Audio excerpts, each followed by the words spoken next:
Durma dostum sen de yer ver aşka. Sevmek bil ki doğmaktır yeni baştan. Aşık oldum galiba yavaştan. O sevince,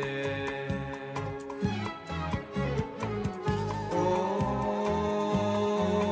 sevince. Öyle bir yol tutmuşum ki sorma.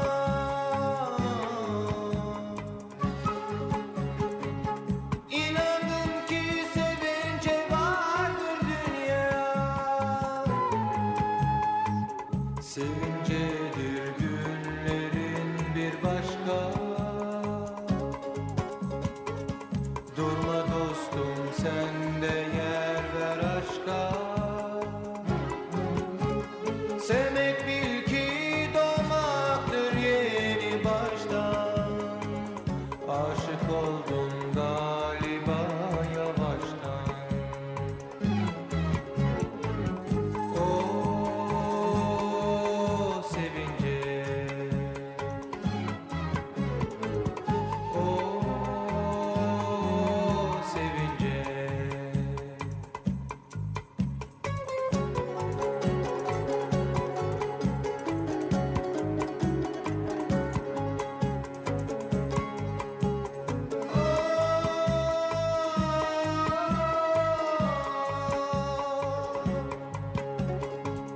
Olacak mıydım ben bu halde?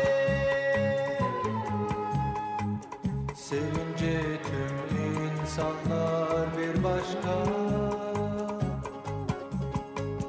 Durma dostum sen de yer ver aşka.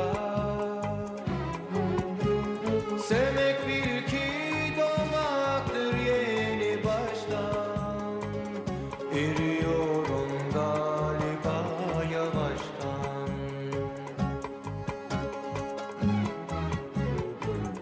O sevince, o sevince.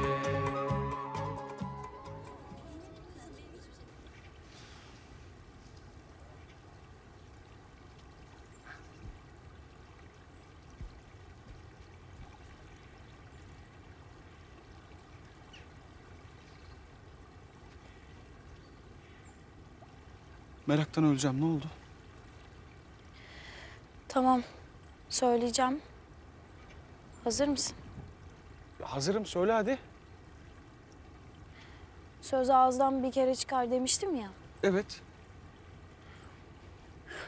Ben sözümü tuttum. Babamla konuştum. Yani Kabul etti. kabul etti. Gerçekten. Dur, dur, orada dur. Önce gelip isteyeceksiniz. Babam dedi ki gelsinler dedi. İstesinler, tanışalım, konuşalım. Ondan sonra kabul edecek. Tamam, tamam.